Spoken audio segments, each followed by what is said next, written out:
이번 번외편 18번째는 양자이론의 철학적 관점에 대하여 아인슈타인과 보어의 관점을 중심으로 설명하겠습니다.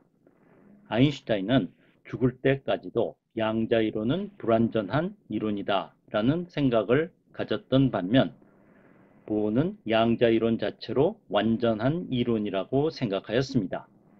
그러나 이 두 학자는 양자이론의 철학적 관점이 서로 상반되었다기보다는 다른 관점에서 바라보았다고 할 수 있을 것 같습니다. 아인슈타인과 보어는 서양 철학의 두 중요한 주제인 존재론과 인식론에 서로 다른 관점에서 양자이론을 바라보았는데, 이에 대하여 설명하겠습니다. 철학이 무엇인가를 간단하고 명료하게 설명하는 것은 쉽지 않습니다. 그리고 본인이 잘 알고 있지 않기 때문에 잘 설명할 수도 없습니다. 그렇다고 사전적 정의를 언급한다고 해서 바로 이해하기 쉽지 않을 것입니다. 제 자신이 철학을 명확하게 설명하는 것이 불가능하기에 이번 편에서 양자이론의 철학을 언급하는 것이 아니라 철학적 관점을 설명하고자 합니다. 여기서 철학적 관점이란 일종의 토마스 쿤의 패러다임과 유사하다고 해도 좋을 것 같습니다. 본편에서 아마도 가장 많이 언급한 양자이론 창시자인 아인슈타인과 보어의 관점을 중심으로 설명하려고 합니다. 물리학 이론 중에 양자이론은 일반인들에게 어려운 학문으로 여겨지고 있습니다. 하나의 이유가 복잡한 수식으로 설명하는 경우가 대부분이고, 다른 이유는 우리가 보는 세계와는 다른 기이한 설명을 하는 경우가 있기 때문일 것입니다. 그러나 일반인들도 양자이론에서 이야기하는 철학적 설명에는 많은 관심이 있는데, 깊이 생각해보면 어렵고 헷갈리기는 마찬가지입니다. 과학은 철학과 거의 관계가 없다고 생각하시는 분들도 있을 것 같습니다. 그러나 서양에서 시작했다고 할 수 있는 과학의 원래 명칭은 자연철학이었습니다. 즉, 자연을 어떠한 관점에서 바라볼 것인가는 초기 서양 문명에서 과학, 즉 자연철학의 중요한 주제였고, 고대 그리스의 소크라테스 이전의 자연철학자들은 나름대로 자연을 바라보는 다양한 관점이 있었습니다. 그러나 고대 그리스 철학의 최고봉이라고 일컬어지는 플라톤과 아리스토텔레스에 의하여 주요 탐구 주제가 자연에서 인간으로 변화되면서 철학은 인문학적인 탐구에 중점을 두게 되면서 자연철학은 철학의 작은 일부가 됩니다. 서양사에서 근대라 할 수 있는 16세기 코페르니쿠스에서 시작하여 18세기 초 뉴턴이 완성한 과학혁명은 자연을 객관적으로 바라보며 물리적 현상을 수학의 언어로 나타내는 과학을 확립하면서 철학으로부터 독립된 학문체계로 완성하게 됩니다. 서양 근대 철학의 아버지라고 일컬어지는 데카르트 역시 과학의 기초를 마련하였는데, 정신과 물질을 나누는 이원론적 체계를 주장하면서 물질은 정신과 완전히 독립적인 객관적 실체로 이를 연구하는 학문으로서의 과학체계의 기초를 세웠습니다. 현재 바티칸 미술관, 서명의 방의 프레스코 벽화 아테네 학당은 고대 그리스 철학을 표현한 라파엘로의 명작입니다. 이 그림의 주인공은 정중앙에 위치한 앞서 언급한 플라톤과 아리스토텔레스로 고대 그리스 철학의 대표적 철학자이지만, 철학 사상은 상반되어 항상 비교됩니다.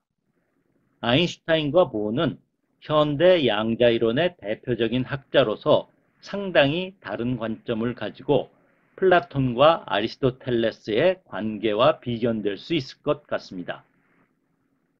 아인슈타인과 보어의 양자이론 확립의 기여는 본편 5편과 8편에서 자세히 설명하여, 여기서는 양자이론의 철학적 관점 설명에 필요한 부분을 간단하게 요약하겠습니다.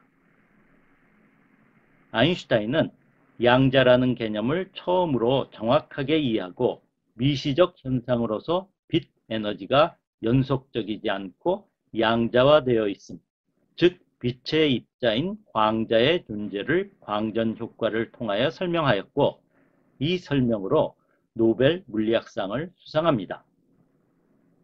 에너지 양자화의 개념은 플랑크가 처음 제안하였지만 과학 사학자인 토마스 쿤의 연구에 의하면 플랑크는 그 의미를 정확하게 인지하지 못하였고 아인슈타인이 처음 정확하게 인지하였다고 합니다. 보흐는 수소 원자의 내부 구조를 마치 태양계의 원반 구조와 유사하게 핵 주위를 전자가 회전하는 모형으로 수소 원자에서 발생하는 빛 에너지, 즉 선 스펙트럼이 양자화되어 있음을 보이고 이 업적으로 노벨 물리학상을 수상합니다. 그런데 아인슈타인의 광자 개념은 발표 후에도 보호를 포함하여 학계에서 거의 받아들여지지 않다가 1920년대에 현대 양자 이론의 기초적 연구가 이루어지면서 인정을 받게 됩니다. 보호의 태양계와 유사한 수소 원자 모형은 선 스펙트럼을 정확하게 설명하였지만 수소 원자 구조가 구가 아닌 원반형이라는 것 등 보호 자신도 모형에 문제가 있음을 인지하여 포기하게 됩니다.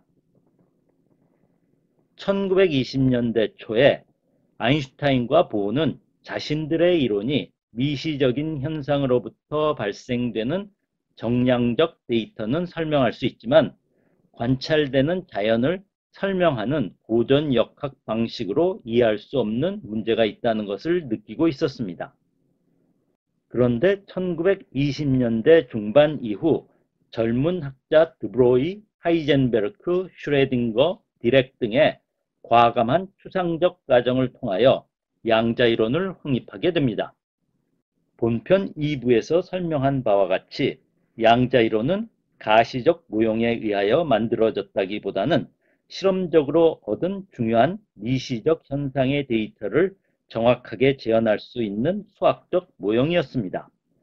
그리고 수학적 모형 내에는 뉴턴 역학에 의하여 정의되는 개념 이외의 새로운 개념인 파동함수가 포함되었는데 이 개념의 거시적 의미가 분명하지 않았습니다. 양자 이론의 핵심인 슈레딩거 방정식의 파동함수는 물질이 입자성과 파동성을 모두 나타내고 파동으로 가정할 때 유도되어 나타내는 수학적 표현이라고 슈레딩거는 단순히 생각하였지만 동시에 입자성도 표현해야 하는 문제가 있었습니다. 입자 충돌 산란에 양자 이론을 적용한 연구를 진행한 보르는 파동함수의 의미를 부여하게 됩니다. 파동함수의 제곱값이 공간에서 입자가 발견될 확률이라는 가정을 하여 파동함수가 입자 상태에도 의미를 부여받은 양이 됩니다. 그리고 양자 이론에 확률이 도입된 것입니다. 그런데 당시 물리적 현상에 확률의 적용은 물리학자들에게 익숙하지 않을 뿐더러 변하는 현상의 확률 적용은 자연의 물리적 현상의 기초가 되는 인과율의 적용이 가능하지 않을 수도 있었습니다. 아인슈타인은 확률 해석에 의한 양자 이론은 불완전하다고 생각하였습니다. 수많은 입자들 모임의 거시적 행동을 설명하는 연력학에서 확률을 적용하는 통계 연력학과 마찬가지로 수많은 입자들 각각의 역학적 추적이 실질적으로 가능하지 않으니 통계적으로 현상을 설명하는 것과 유사하게 간주한 것입니다. 즉, 숨은 변수가 있다고 생각하였습니다. 보른의 확률 제한은 시스템의 파동함수가 가능한 시스템의 모든 상태의 중첩으로 표현되고 그 가능한 상태에 있을 확률을 계산할 수 있습니다. 그런데 시스템의 상태를 관찰하는 순간 가능한 상태 중에 하나의 상태로 관찰되기에 파동함수 붕괴가 일어난다고 해석하게 됩니다. 후에 이 문제는 미시현상과 거시현상 설명에서 충돌하는 슈레딩거의 고양이로 서술합니다. 특히 관찰에 의하여 파동함수 붕괴가 일어난다는 것인데, 그러면 관찰이라는 것이 현상에 영향을 미친다는 것으로 이를 아인슈타인은 내가 안 본다고 달이 없는가? 라는 언급을 합니다.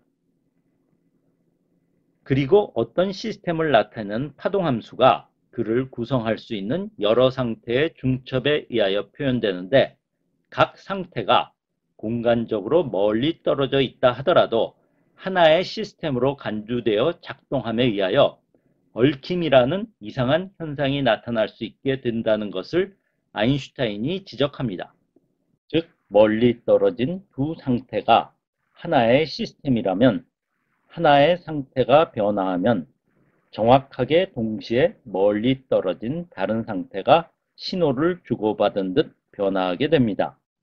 이를 아인슈타인은 원거리의 기괴한 작용이라고 지적합니다. 즉, 한 물체가 공간상 두 위치에 동시적으로 영향을 주고받을 수 없는 우리가 경험하는 거시적 세계의 물리적 기반인 국소성에 위반되는 현상입니다. 뉴턴의 고전역학은 의미가 명확하고 직관적으로 이해가 가능했습니다.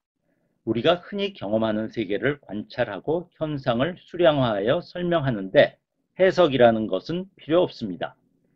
아인슈타인이 고안한 상대성 이론도 움직이는 속도에 따라 시간이 느려진다는 것은 직관적으로 이해하기 쉽지 않지만 고전역학을 이해하고 있으면 어렵지 않게 설명해 이해가 가능합니다.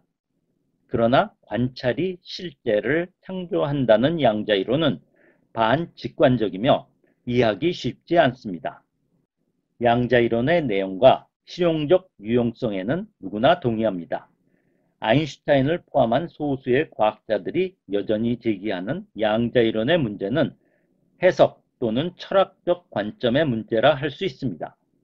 양자이론이 확립된 후 다양한 해석이 재현되었지만 양자이론이 확립된 직후 현재 코펜하겐 해석이라 불리는 파동함수의 확률과 불확정성 원리에 기반한 해석이 보를 비롯한 대다수의 양자이론 학자들의 지지를 받고 있습니다.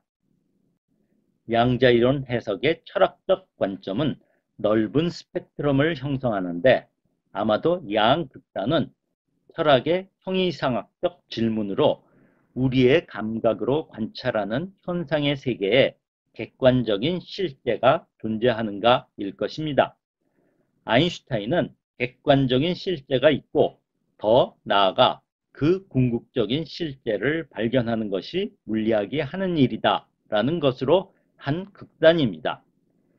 보호는 형이상학적 질문에 부정적으로 다른 쪽의 극단으로 생각할 수 있을 것 같습니다만 엄밀한 의미로는 실제의 존재에 대한 질문을 다른 방식으로 답하고 있습니다.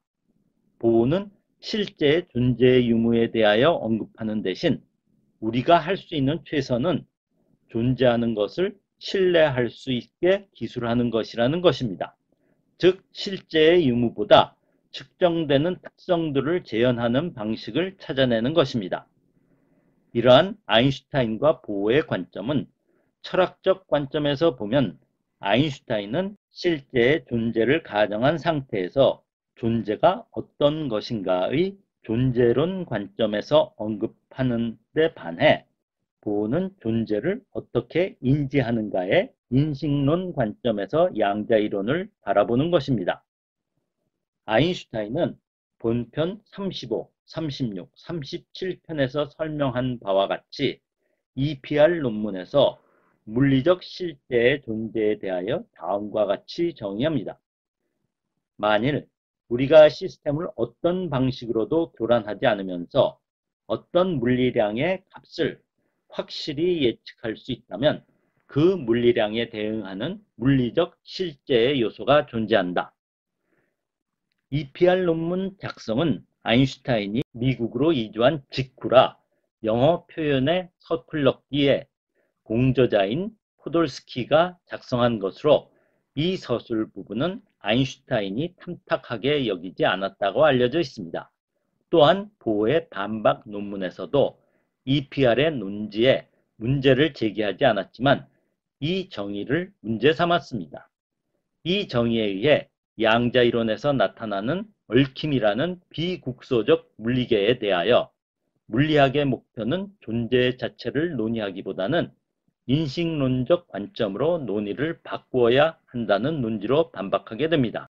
보호는 EPR 논문 이전에 얽힘 현상에 대하여 전혀 인지하지 못하고 있었습니다.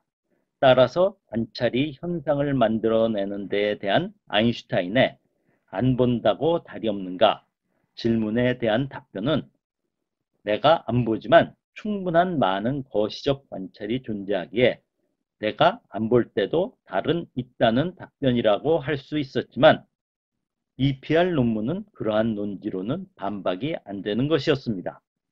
따라서 보호는 양자이론을 인식론적 관점에서 해석하여 얽혀있는 시스템의 한쪽 상태의 관찰은 다른 쪽에 대하여 무엇인가를 말할 수 있는 것으로 바꾸면서 비국소적 물리계의 실제 문제를 피해가게 됩니다. 보호는 자연이 어떠한지, 즉 실제의 상태를 밝혀내는 것이 물리학의 과제가 아니고 물리학은 자연에 관해서 우리가 말할 수 있는 것이라는 관점입니다. 즉 궁극적 실제는 사물 자체가 아니고 사물에 대하여 확률에 의하여 수량화된 정보의 총합이라는 것입니다. 이러한 관점은 보호 밑에서 함께 연구한 휠러에게 계승되어 과학이 다루는 것은 정보다 라는 it from bit로 후에 언급되었습니다. 존재론과 인식론은 서양 철학의 두 큰 주류라 할 수 있습니다. 고대 그리스의 자연 철학은 존재론을 연구한 철학이라고 할 수 있습니다. 자연을 이루는 궁극적인 존재가 무엇인가라는 질문에 대답을 찾기 위한 노력이었다고 할 수 있습니다. 그리고 그리스 로마 시대와 중세를 지나면서 그리스도 신의 존재를 증명하기 위한 노력을 하였습니다. 그런데 근대에 들어와 존재를 어떻게 알 수 있는가가 철학의 중요한 질문이 되었습니다. 근대 철학의 아버지라고 불리는 데카르트의 나는 생각한다, 고로 나는 존재한다는 유명한 문구는 나의 존재를 이야기한다기보다는 인식하는 주체로서 나의 존재를 명확히 함에 의하여 그 후 철학에서 확실히 존재하는 내가 생각하여 인지하는 인식론이 중요한 주제가 되는 길을 열었다고 할 수 있고 합리론과 경험론 그리고 칸트 철학도 인식론을 주제로 삼게 됩니다. 보호 역시 양자이론이 확립된 후 해석이 논의되는 관점에서 인식론적 관점을 가지게 됩니다. 그러나 보호의 이러한 관점은 하이젠베르크나 디렉 같은 젊은 물리학자들을 어리둥절하게 하는 철학적이고 정성적 설명으로 난감하게 만들기도 했다고 합니다. 그리고 얽힌 문제를 해결하는 실마리를 제공한 벨은 보호를 심지어 이성으로 진리를 파악할 수 있다고 믿지 않는 반계몽주의자라 불렀다고 합니다.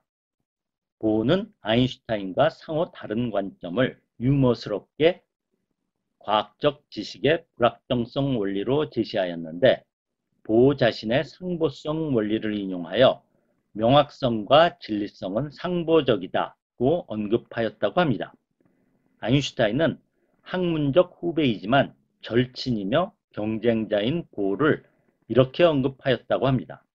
그는 끊임없이 어둠 속을 더듬는 사람처럼 이야기했다. 그는 한 번도 자신이 결정적인 진리를 확보했다는 듯이 말하지 않았다. 근대 이후 서양 과학자들은 과학은 자연의 진리를 찾고 있다고 생각하며 외부의 실제가 존재하고 이 존재를 설명하는 것이라는 아인슈타인과 유사한 생각을 하였고 지금도 대다수의 과학자들은 그러한 관점을 가지고 있을 것으로 추측됩니다. 보호와 같이 과학의 목표는 말할 수 있는 것을 찾는 것이라는 관점이 과학자들의 마음에 들지 않을 것 같습니다만 보의 해석인 코펜하겐 해석이 주류로 자리 잡게 되었다는 것은 조금 아이러니라 할 수도 있습니다. 그러나 아인슈타인은 양자 이론이 불완전하다고 생각하였고 보는 양자 이론은 완벽한 이론이라는 것이었습니다. 그런데 양자 이론은 이론 자체나 그의 응용에 대한 유용성은 지금까지 완벽하기에 대다수의 과학자들은 해석이나 철학적 관점은 별 관심이었고 거시 세계에 적용하는 경우에 해석의 문제가 제기되기도 하지만 적용에는 전혀 문제가 되지 않기에 완벽한 이론으로 간주하고 사용합니다. 이러한 실용적 관점은 대중적 인지도가 높은 물리학자 파인만도 마찬가지의 태도를 가졌다고 볼 수 있습니다. 양자전기역학 이론 확립에 기여하여 양자이론 발전에 큰 공헌을 하였지만 해석의 문제에는 침묵을 한 셈입니다. 그는 양자이론을 제대로 이해하는 사람은 자기를 포함하여 이 세상에 없다 라고 언급한 바와 같이 양자이론은 이해하기가 불가능할 정도로 이상하지만 그렇다고 더 궁극적인 이론이 있는지 또는 더 이상 없는지 확신하지 못한다는 것으로 해석의 문제는 제쳐두고 측정할 수 있는 것들을 양자이론으로 계산하자는 것으로 닥치고 계산해의 태도라 할 수 있고 현재에도 이러한 태도의 학자들이 대부분일 것 같습니다.